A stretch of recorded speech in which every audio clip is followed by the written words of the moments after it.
Então, agora, início de novembro de 2023, como é que está o teu ano de 2023?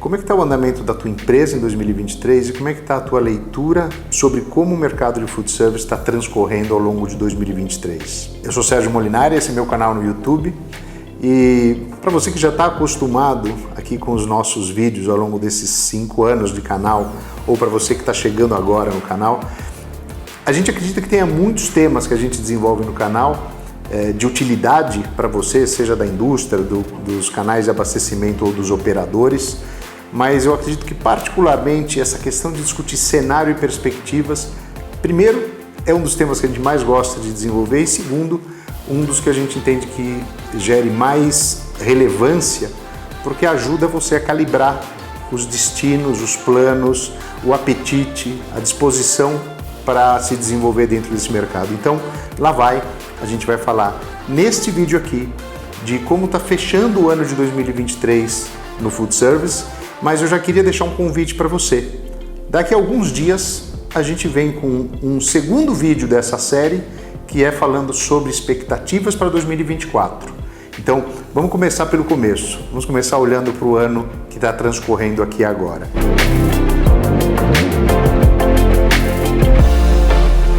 A gente já falou sobre expectativa para 2023 em 2 momentos.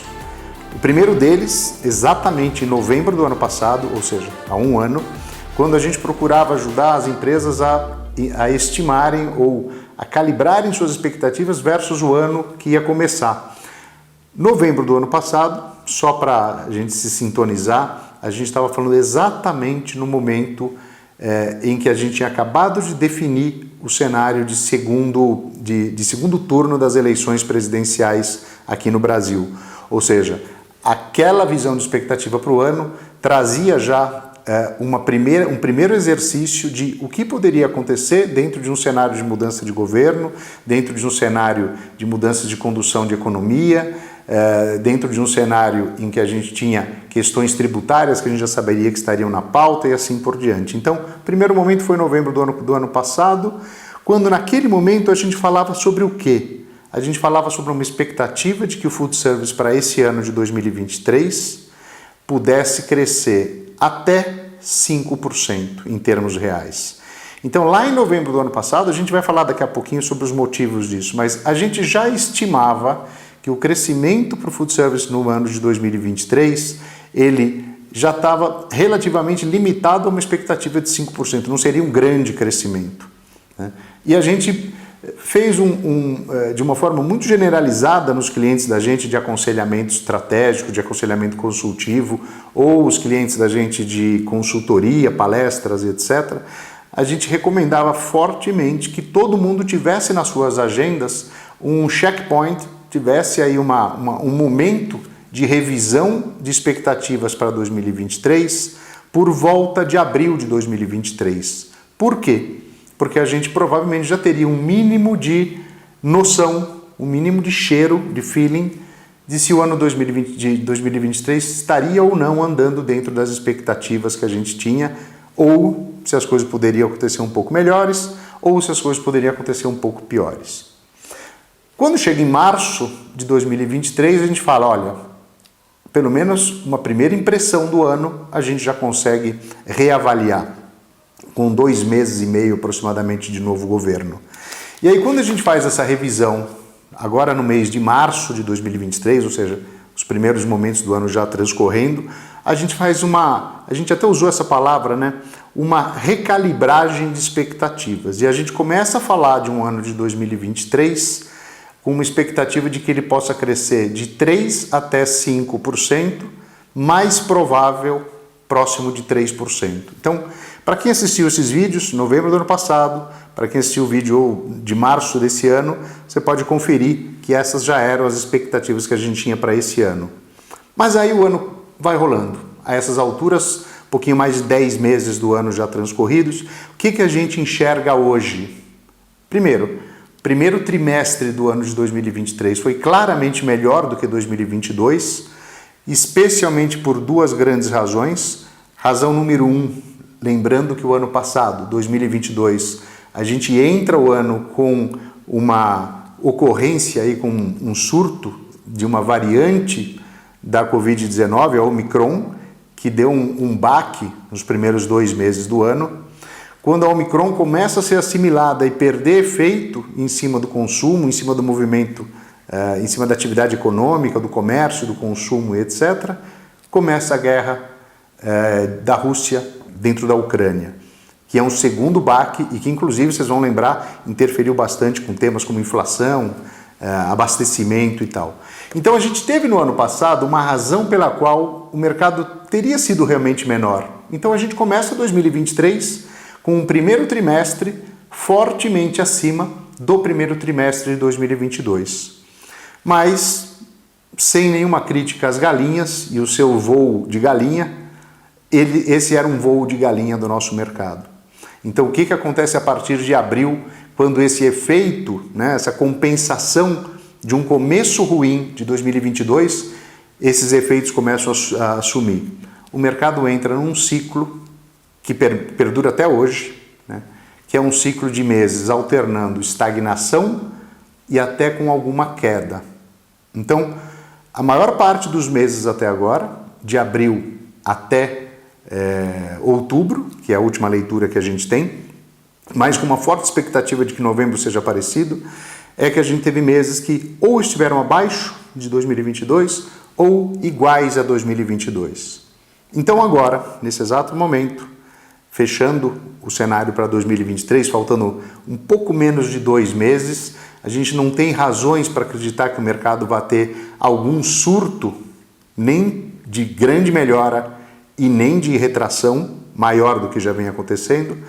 O efeito do primeiro trimestre desse ano deve provocar ainda algum crescimento nesse ano. De que crescimento a gente está falando? A gente está falando de um crescimento de até 2%.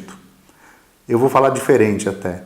Tomara que ainda dê para fechar o ano com 2% de crescimento em relação ao ano passado em termos reais. Por que eu enfatizo em termos reais? Porque na ótica do operador, na ótica do restaurante, esse 2% real significa um pouco mais do que isso nominalmente. Por quê?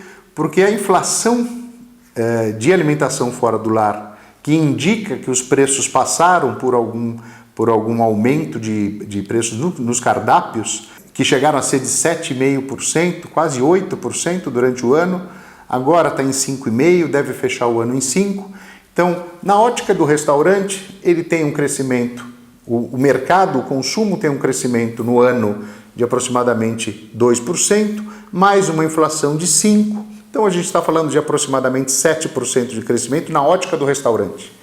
Na ótica do abastecimento, a situação é mais complexa, porque o crescimento real continua sendo o mesmo, porque você abastece um mercado que está crescendo 2% em termos reais, só que a inflação está entre 0% e até 2%. E, obviamente, isso significa uma complexidade bastante grande para esse abastecedor. Por quê?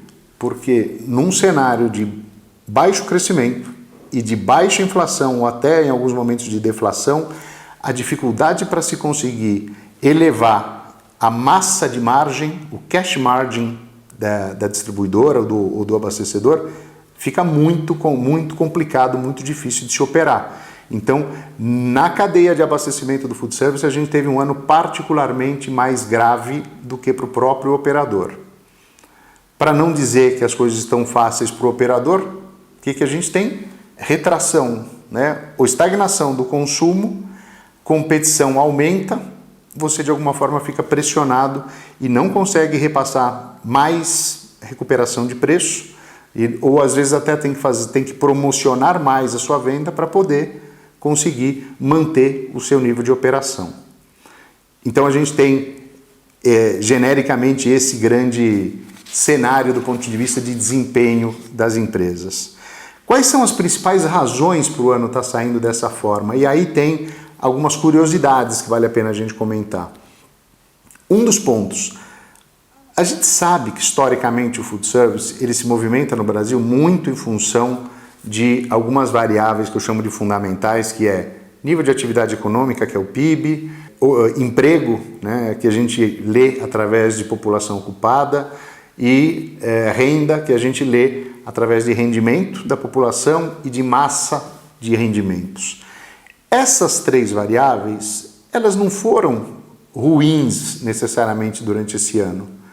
Vamos lembrar, o PIB, que se imaginava que iria crescer menos de 1,5%, vai fechar o ano ao redor de 3%. Bem importante citar que a grande parte desse crescimento vem da agropecuária. Não está vindo de consumo das famílias, não está vindo da área de serviços, não está vindo do comércio, que são setores que impulsionam muito mais o food service. Mas o PIB vem com algum crescimento positivo. Do ponto de vista de ocupação, um receio que a gente tinha, que era se a gente ia perder população ocupada, que chegou a bater 100 milhões de pessoas no segundo semestre do ano passado, a gente está nesse exato momento do ano na casa de 99 a 100 milhões de pessoas ocupadas, ou seja, população ocupada estável, que não é ótimo, mas não é uma notícia ruim. E do ponto de vista de renda do brasileiro, essa renda cresce um pouco ainda durante o ano, então população estável, renda com algum crescimento, massa de rendimento aumenta. Se a gente fosse olhar exclusivamente por esses três fatores, eu diria que o food service deveria estar desempenhando uma trajetória em 2023 melhor do que está desempenhando. Mas aí entram alguns fatores que estão contribuindo bastante para essa bola de ferro amarrada no pé do mercado de food service. Variável número 1, sem nenhuma sombra de dúvida, é uma coisa que a gente chama de renda discricionária. Essa renda que a gente está falando, a gente acabou de falar, né? O rendimento está subindo um pouquinho em cima de uma população ocupada, tem uma massa de renda circulando um pouco maior até do que vinha no ano passado. Só que entre 77% e 80% da população brasileira, ou dizendo melhor, entre 77% e 80% das famílias brasileiras estão endividadas. E desse endividamento, a gente tem que perto de 30% das famílias dizem que já tem contas em atraso e até mais de 10% das famílias dizem que tem contas que não vão conseguir cumprir. Ou seja, o que isso promove? Eu pego uma renda que está ligeiramente melhor, só que ela está mais comprometida do que nunca com o endividamento. Então, renda tira endividamento, que está comprometendo a renda, o que sobra? Uma renda discricionária menor. Renda discricionária menor. As pessoas estão mais preocupadas, inseguras, desconfiantes em relação ainda ao que vem pela frente. Ainda não existe um quadro de segurança muito grande de que o cenário vai ser mais aliviado, mais tranquilo nos próximos meses ou no próximo ano. Você contém o teu ímpeto de consumo, até por uma questão de preservação, né, de proteção, além do fato de que você está com a tua renda muito comprometida. Isso tudo gera uma situação de consumo restrito, consumo limitado, e o food service praticamente não cresce de abril até o final do ano.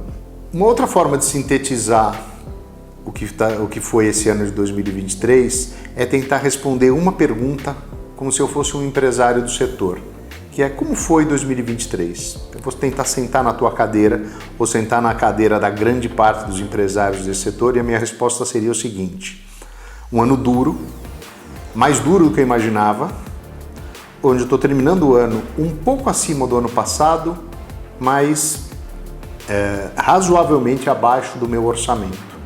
Ou seja, como eu me movimentei, como eu investi, como eu criei novas ações, novas estratégias, eu cresci um pouco acima do ano passado. Mas eu não consegui atingir o meu objetivo para esse ano. Então eu sintetizaria assim o 2023, tentando me colocar na ótica da grande parte dos empresários com quem a gente fala. Esse é o cenário que a gente tem para esse ano. Então isso é meio que o bastão de passagem do 2023 para o 2024. Então é um quadro de crescimento muito pequeno, puxado pelo primeiro trimestre, que alavancou uma boa parte desse crescimento, mas ao longo do ano e provavelmente até o final do ano, a gente tem uma situação de consumo entre estável e ligeiramente em queda, que implica em a gente entrar em 2024 já com um pé um pouquinho amarrado. Esse é o tema do próximo vídeo que a gente vai colocar à tua disposição, que é expectativas para 2024.